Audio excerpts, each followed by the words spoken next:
Welcome to Secured with Dr. KJ, the podcast where we break down cybersecurity, the technologies driving it, and the companies shaping our digital future. I'm your host, Dr. Kenneth Johnson, cybersecurity leader, technologist, and strategist. Cybersecurity isn't just an IT concern, it's a business imperative. Each episode, we'll explore key topics like cloud security, zero trust, AI-driven defense, and more. We'll assess how tech leaders are adapting, where they need to improve, and what it takes to stay ahead of evolving threats. This podcast features expert insights from security professionals, industry leaders, and technologists, offering real-world solutions to modern cybersecurity challenges. Whether you're a business leader, security expert, or just curious about how technology keeps us safe, this podcast is for you. Subscribe and join the conversation as we explore cybersecurity's biggest challenges, securing tomorrow, one episode at a time. Welcome to season 2 of Secured with Dr. KJ, where we take cybersecurity out of the abstract and into the real world, one episode at a time. I'm your host, Dr. Kenneth Johnson, and this season, we're bringing the voice of the customer to the forefront. We're moving beyond the technology alone and digging into how real organizations are defending their digital front lines. And there's no better way to kick off season 2 than with today's guest, Connie Devine, Deputy CISO at Phillips 66. Connie is a cybersecurity powerhouse with over 25 years of experience across IT risk management, operational technology, and regulatory compliance. She shapes security strategies at industry giants like ExxonMobil and Accelerate Energy, aligning complex environments with frameworks like the NIST, ISO, and HIPAA, while mentoring the next generation of cyber talent. In this episode titled Fueling Security, Cyber Resilience in Oil and Gas, Connie shares her insights on securing critical infrastructure, navigating cyber threats across IT and OT, and transforming security into a business enabler. Connie, welcome to the show. Thanks. Great to be here. Yes. Well, thank you so much. And let's just jump right into the first question. So critical infrastructure, it's no longer just a physical or digital, it's all interconnected. And so under that constant threat, how do you design security strategies that protect both bits and barrels? It's a great question. In today's world, what we're looking at is protecting both the IT and the OT networks. And we hear a lot about the convergence of the IT and OT networks, which brings with it great opportunity, but also great risk. So when we're looking in that world, what we focus on is making sure that we have a good governance structure. And it's becoming necessary now to have more of a converged governance structure for obvious reasons. One of the first steps that we take is making sure that we align with the appropriate framework. So in many cases, that's going to be NIST, TSA, various security frameworks or regulatory requirements that may be out there. So we align with that to make sure that we're meeting all of the controls and the regulations that we should. We do risk assessments. We also make sure that we align with our business objectives. And when you're dealing in critical infrastructure and you're talking about refining or chemical plant processing or pipelines, those sorts of things, you have to be very, very concerned with safety. So it's a whole different ballgame than just working on an information network. You do have to worry about both. You have to worry about the financial side and the data disclosure side, et cetera, on the IT. But you have a lot more to worry about as far as consequences on the OT side. So one of the first things that we think about is how can we implement zero trust? And how do we do that with an OT twist on the OT network? So we pay close attention to network segmentation, access control, protocol whitelisting, identity-based access. We make sure that we invest in real-time monitoring, threat detection, robust incident response and recovery plans, making sure we have secure development life cycles, making sure that we vet our third-party vendors and our third-party products very well. And the key to everything, of course, is making sure that we have a very cyber-aware culture and that we train our people to recognize threats and manage defense as well. Wow. So Connie, that was a lot, right? That you have to do. And We so do. let's take this a little bit further then. So we're in 2025, Gen AI, everything is about AI right now. What is that role of AI and automation, and how does it play in your IT and OT world? So we're trying to figure that out. IT provides so many great advantages that nobody, I think, in business can overlook it or discount it. It's going to be part of our future. It provides tremendous, tremendous benefits. However, we have to understand what's the right use case for it. What are the risks? Because AI is not without risk when you're introducing it.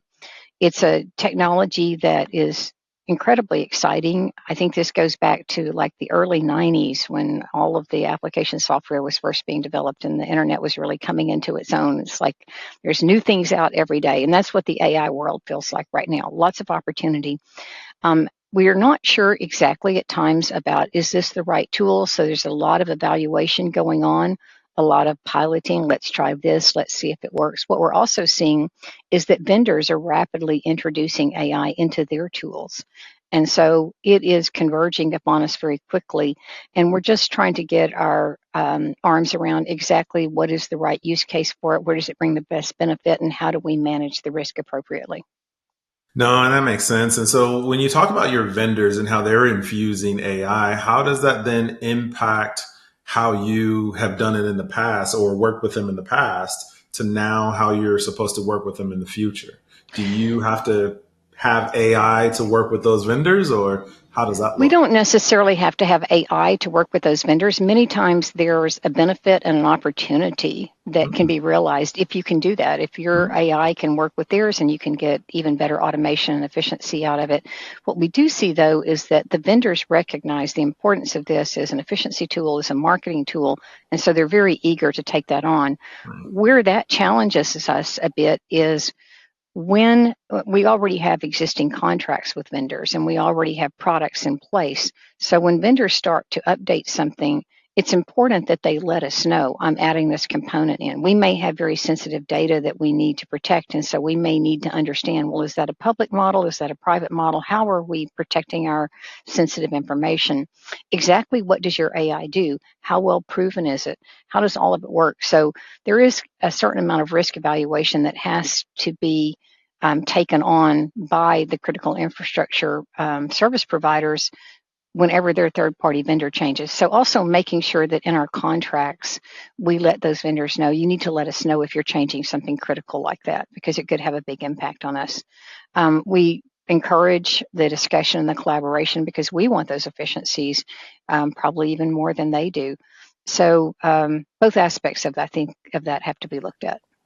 No, I think it's always critical to know what your vendors are doing so you can adhere to it and protect yourself more so than anything else. It's, hey, we want to work with you, but I got to protect myself before I can do business with you. So, no, I love that answer.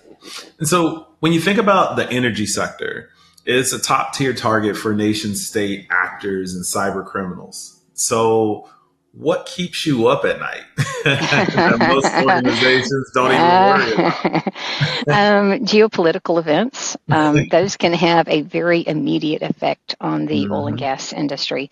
And we have that keeps me up at night for two reasons. One is on our side. You know, a geopolitical event can have an instant impact. For example, um, when the war in Ukraine broke out and the pipelines that Russia provided gas through suddenly gas to Europe through, suddenly those were not available to Europe anymore.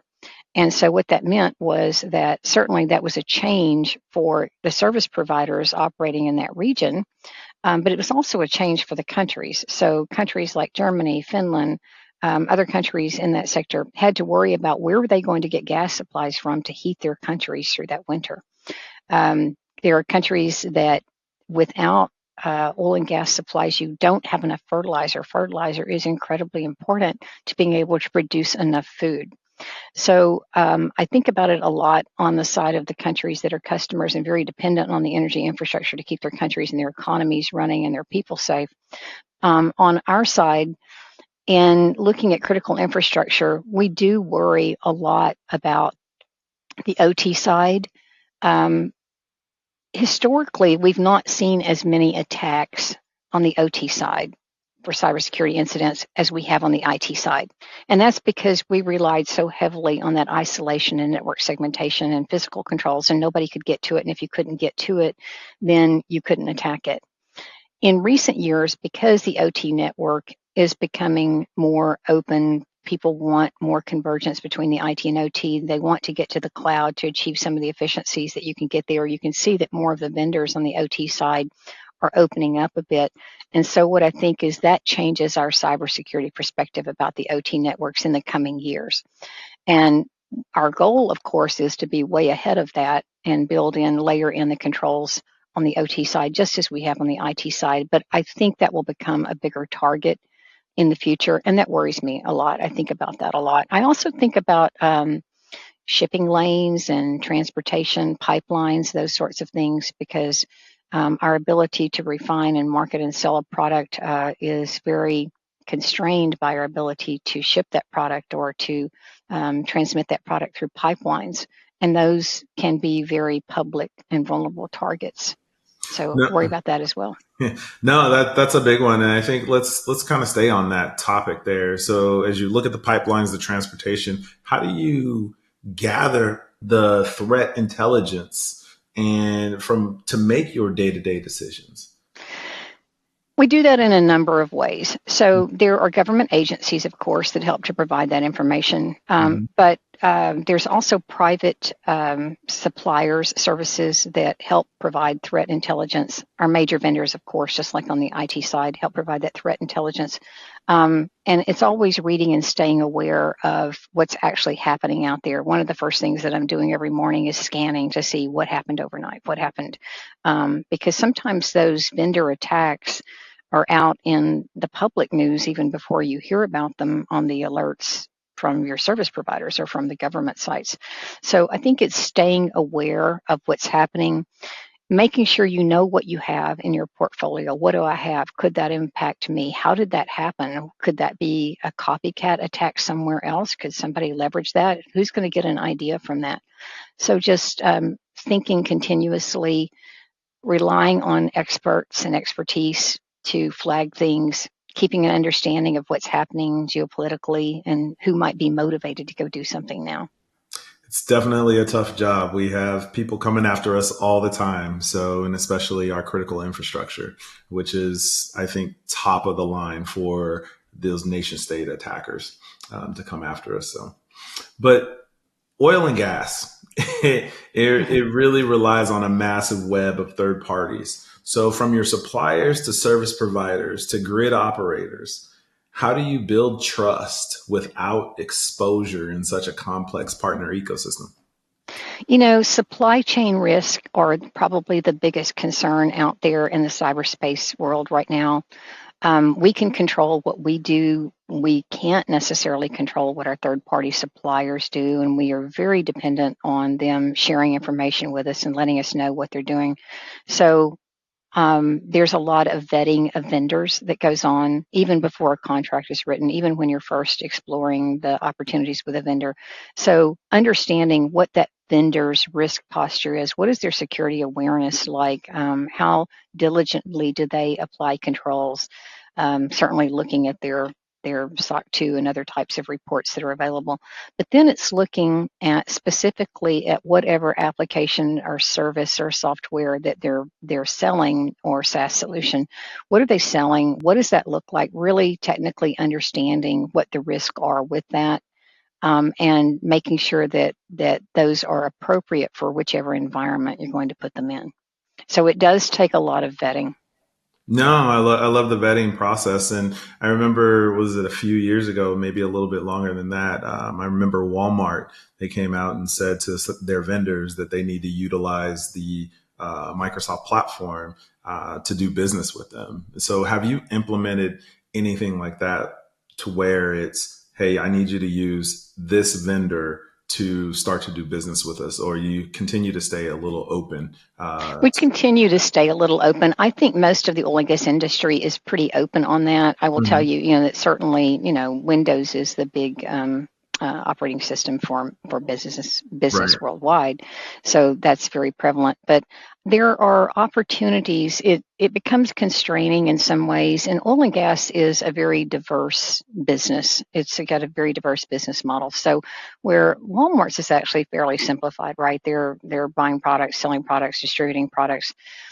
In the oil and gas industry, you're looking at so many different components. You're finding oil or gas. You're doing exploration, production. You're transmitting it through pipelines or trucks or ships to refineries and chemical plants and specialty plants. And then you're marketing it and you're sending it to gas stations and those sorts of things. So there are many, many different business processes involved. And what that means is that you want to take advantage, and these are generally commodity processes. Right. So the margin on this, you need to achieve whatever efficiencies you can in order to get a business advantage. So what that means is you're looking for vendors that can give you an advantage. And dictating that is something that's hard to do, I think, in a world as complex as oil and gas. Right. So ROI is really big to you then. Very big, very important. Right. I love that. And so, Connie, can you give me your final thoughts on the oil industry as a whole?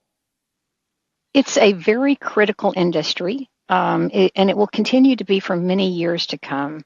I have been amazed through the years as I find out all of the different things that the world depends on from the oil and gas industry. Certainly, we're going to change and transform. There's a lot of opportunities to do that, to produce energy as cleanly, as efficiently as possible. But I think if people were to really understand all of the benefits that come from it, from, as I said, the food supply, medical products, those sorts of things, I think they would really understand how vital this is to our people, to our planet. And we're always looking for better ways to do it. Cybersecurity is a critical component of that. And our goal here is to keep people and the environment as safe as possible. That wraps up our first episode of season 2 of Secured with Dr. KJ. A huge thank you to Connie Devine, Deputy CISO at Phillips 66, for sharing her insights on the unique cybersecurity challenges and opportunities in the oil and gas sector. From convergent IT and OT security strategies to the responsible adoption of AI and the complexities of securing global supply chains, this episode truly captured the depth and the nuance of defending critical infrastructure. As Connie reminded us, cybersecurity isn't just about protecting data. It's about protecting people, the environment, and the systems that power our everyday lives. If this conversation resonated with you, be sure to follow the show for more episodes spotlighting real-world defenders and strategies they're using to stay ahead of today's evolving threats. Until next time, stay informed, stay secure, and let's continue securing tomorrow, one episode at a time.